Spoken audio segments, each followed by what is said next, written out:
Halo, selamat malam Tribuners. Senang sekali saya Mesya Marasabesi bisa menyapa Anda kembali di Tribun Ambon hari ini, edisi 13 Mei 2024. Di mana sejumlah informasi terbaru dari Kota Ambon dan sekitarnya akan kami hadirkan untuk Anda. Kita mulai dengan berita pertama. Hakim vonis penganiaya wartawan jenderal 4 bulan 15 hari penjara. Hakim Pengadilan Negeri Ambon memvonis Johar Isnain terdakwa pemukul wartawan Tribun Ambon.com, Jenderal Louis selama 4 bulan dan 15 hari penjara. Vonis dibacakan saat sidang yang dipimpin Hakim Ketua Marta Maitimu didampingi dua hakim lainnya saat sidang di Pengadilan Negeri Ambon Senin 13 Mei 2024. Hakim menyatakan terdakwa bersalah melakukan tindak pidana penganiayaan sebagaimana pasal 351 ayat 1 KUH Pidana. Sebelumnya, Johar dituntut selama 6 bulan penjara atas putusan majelis hakim baik terdakwa maupun JPU menyatakan menerima. Sebelumnya, kasus pemukulan berujung pengeroyokan jurnalis Tribun Ambon.com saat meliput peristiwa tergelincirnya truk bermuatan beras Bulog di Galala, Kota Ambon, Sabtu 13 Januari 2024. Penganiayaan itu terjadi di jalan raya yang berjarak kurang lebih 100 meter dari gudang beras Bulog atau GBB Halong milik Perum Bulog Drive Maluku, Maluku Utara, Galala, Kota Ambon, Sabtu 13 Januari 2024. Pelaku pemukulan diketahui adalah Johar Isnain selaku Kepala PT Jasa Prima Logistik Bulog atau JPLB Cabang Maluku, Maluku Utara.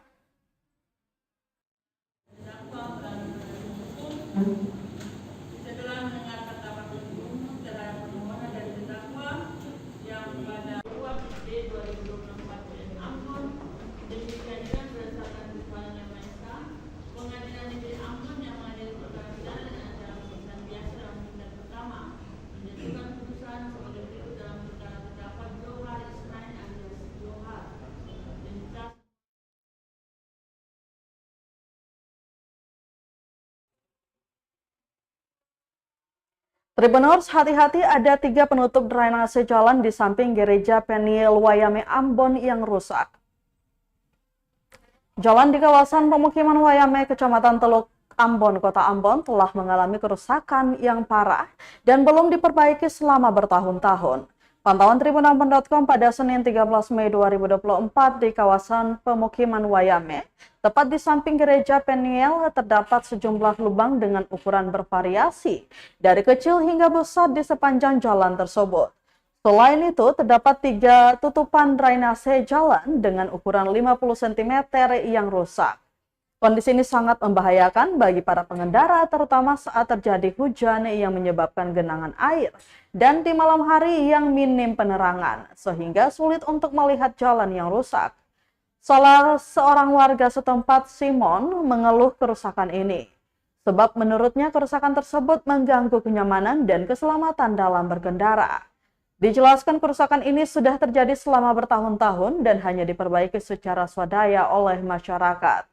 Simon berharap agar pemerintah segera mengambil tindakan dan memperbaiki jalan utama tersebut demi keamanan para pengguna jalan.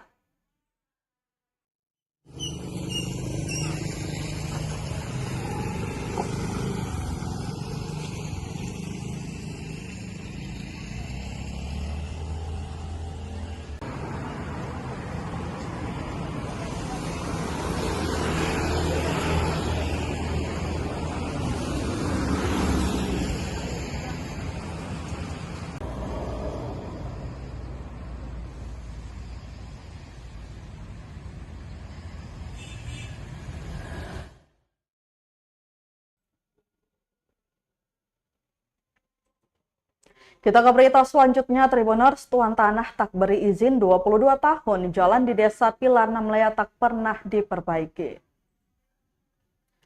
Hampir 2 dekade telah berlalu sejak jalan di Desa Pilar, Kota Namlaya, Kabupaten Buru, dibangun pada tahun 2002 oleh pemerintah daerah atau Pemda Kabupaten Buru. Namun ironisnya, jalan sepanjang sekitar 1 km tersebut masih belum juga diperbaiki meski sudah mengalami kerusakan parah. Pantauan Tribun Ambon.com di lokasi, hampir setiap sudut jalan di Desa Pilar dipenuhi lubang-lubang besar maupun kecil yang penuh dengan genangan air. Kondisi ini membuat perjalanan warga menjadi sangat terhambat. Tidak hanya itu, Desa Pilar juga seringkali terendam banjir ketika hujan lebat mengguyur. Akibat tidak adanya drainase di desa tersebut sehingga rumah-rumah warga yang sering terendam air. Salah satu warga bangsa Angkotasan 54 tahun mengungkapkan bahwa jalan rusak tersebut telah menjadi masalah sejak lama. Bahkan pernah menelan korban jiwa akibat kecelakaan yang terjadi di tempat tersebut. Meski pemerintah Kabupaten Buru memiliki inisiatif untuk memperbaiki jalan di Desa Pilar, namun upaya tersebut terkendala oleh pemilik tanah yang tidak memberikan izin. Pemilik tanah menuntut ganti rugi terlebih dahulu sebelum jalan tersebut diperbaiki, sehingga proyek perbaikan jalan di Desa Pilar tidak terlaksana hingga saat ini. Ia berharap Tribunals pemerintah daerah berkoordinasi dengan pemilik tanah agar jalan di Desa Pilar dapat diperbaiki. Sementara itu, masyarakat Desa Pilar masih menantikan solusi dari pemerintah agar masalah jalan rusak ini dapat segera terselesaikan.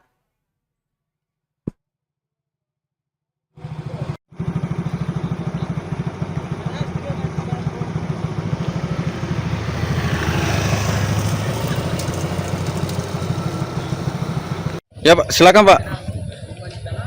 Jadi jalan ini di Pilar ini diaspal tahun 2002. Terus sampai sekarang belum diaspal lagi karena ada masalah tuan tanah dengan Pemda di sini. Katanya Pemda belum bayar ganti rugi.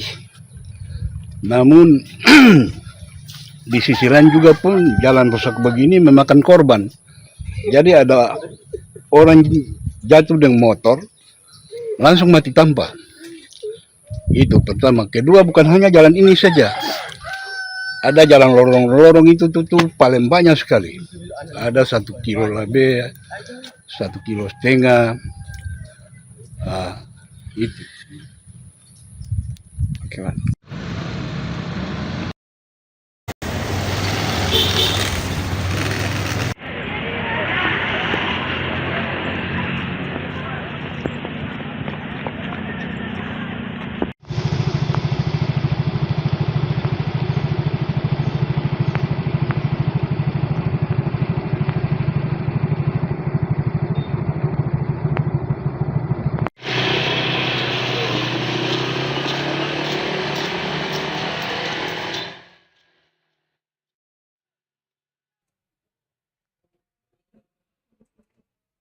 Kita beralih ke berita lainnya, Tribuners. Harga ayam potong dan telur di Pasar Merdeka Kota Ambon masih stabil.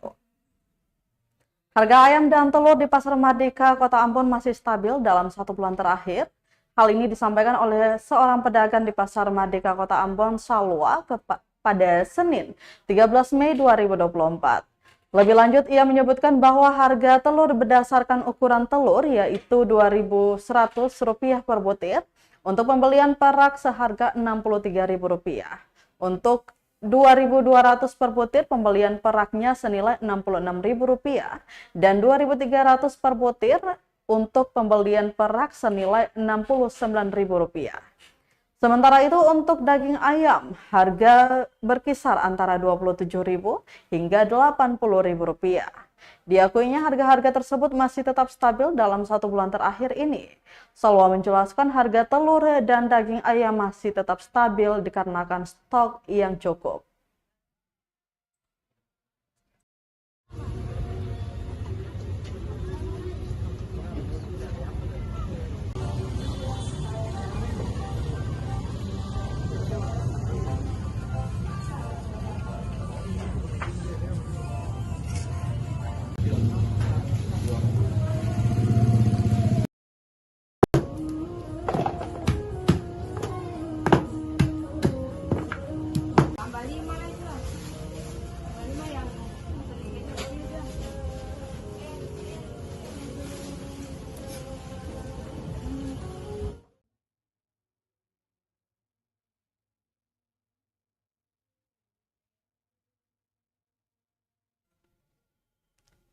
Sada Lili.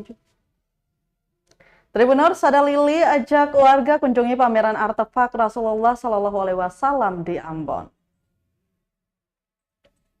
Penjabat Gubernur Maluku, Sadalili, mengajak warga Maluku untuk mengunjungi tempat digelarnya Festival Al-Mulk atau pameran artefak Rasulullah Shallallahu Alaihi Wasallam di Auditorium Universitas Patimura atau Unpati Ambon. Menurutnya, dengan mendatangi lokasi Festival Al-Mulk, itu akan menambah hasanah pengetahuan tentang benda-benda peninggalan Rasulullah Shallallahu Alaihi Wasallam dan para sahabat. Sadali mengaku pemerintah provinsi atau Pemprov Maluku sangat menyambut baik dengan memberikan penghargaan setinggi-tingginya kepada panitia yang memilih Ambon sebagai tempat penyelenggaraan artefak Rasulullah Shallallahu Alaihi Wasallam. Mantan Kadis Kehutanan Provinsi Maluku itu juga mengimbau kepada masyarakat Maluku dan Ambon khususnya untuk menjaga Kamtipmas selama kegiatan ini berlangsung. Diberitakan artefak peninggalan Nabi Muhammad SAW bakal dipamerkan dalam Festival Al-Mulk yang digelar di Auditorium Universitas Patimura atau Unpati Kota Ambon. Pameran yang diselenggarakan Lembaga Dakwah Nahdlatul Ulama atau LDNU Kota Ambon dan Pondok Pesantren Kutab Zain Mustafa itu akan dilaksanakan selama 12 hari, terhitung dari 13 hingga 24 Mei 2024. Ya, Alhamdulillah.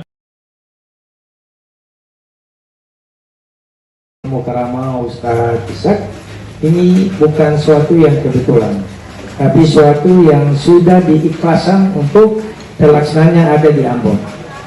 Atas nama panitia, kami atas nama masyarakat Maluku dan pemerintah Provinsi Maluku, kami menyambut baik, memberikan apresiasi dan penghargaan terhadap panitia yang telah memilih atas izin Allah Maluku sebagai tempat pelaksanaan pameran artefak Rasulullah beserta sahabat-sahabat Rasulullah.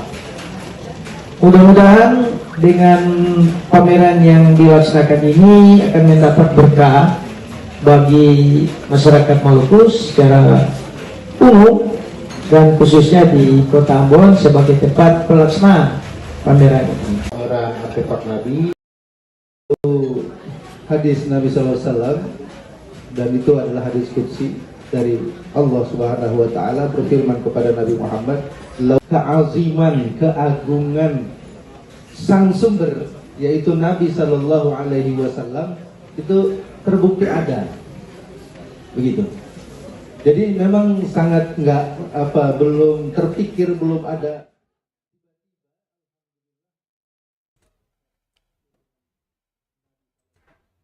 Kita ke berita terakhir, Tribuners. 26 artefak peninggalan Nabi Muhammad SAW dipamerkan pada Festival Al-Mulk di Kota Ambon. Sebanyak 26 artefak peninggalan Nabi Muhammad SAW dipamerkan dalam Festival Al-Mulk yang berlangsung di Auditorium Universitas Patimura atau Unpati Kota Ambon, Senin 13 Mei 2024.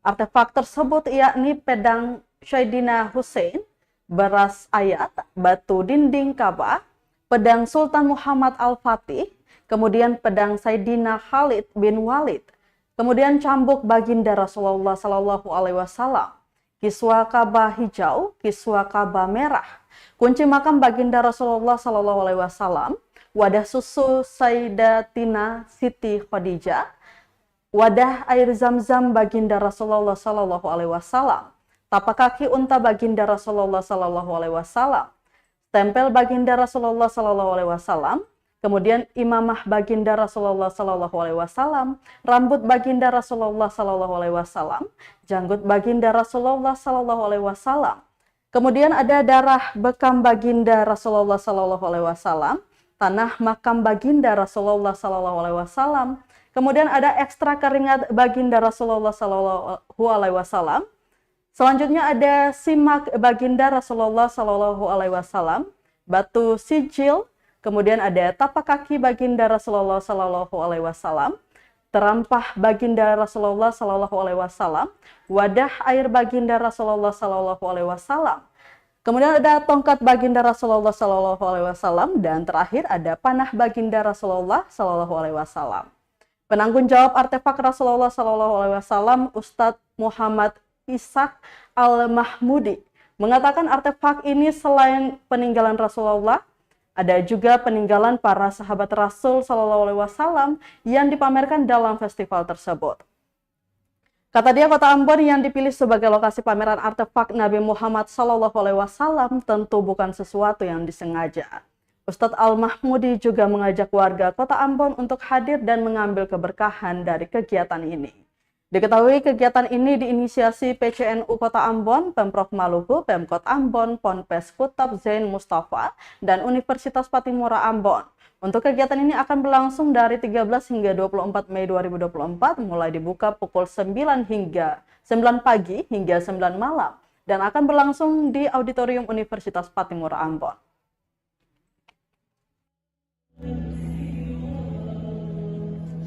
Warahmatullahi wabarakatuh. Alhamdulillah wa syukurillah. Kami dari tim Artefak Jakarta, peninggalan baginda Rasulullah SAW sudah hadir di Kota Ambon. Yang alhamdulillah di Universitas Patimura kami sudah menyiapkan atau memamerkan peninggalan-peninggalan Rasulullah SAW dan para sahabat. Ada sekitar 26 item. Ada rambut Rasulullah, darah bekam Rasulullah, jenggotnya Rasulullah, sorbannya Rasulullah, ada pedangnya Sayyidina Khalid bin Walid, ada pedangnya Sayyidina Husain radhiyallahu anhu. Maka untuk teman-teman di Kota Ambon, kami sangat menganjurkan, sangat mengimbau untuk datang, jangan sampai terlewatkan keberkahan ini. Kami buka dari jam 9 sampai jam 9 malam, kemudian dari tanggal 13 Mei terhitung hari ini sampai 24 Mei. Apa yang di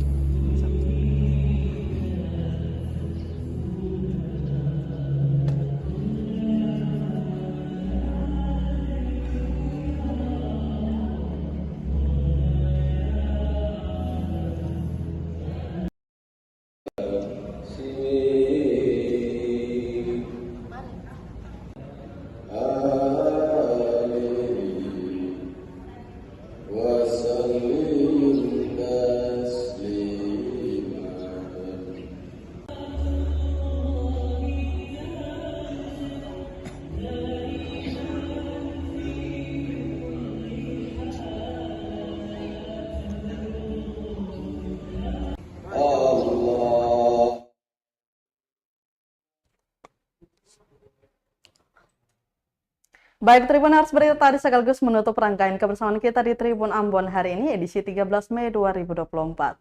Mewakili seluruh kru yang bertugas, saya Mesya Marsabesi pamit undur diri. Selamat malam dan sampai jumpa. Amato. Download Tribun X sekarang. Menghadirkan lokal menjadi Indonesia.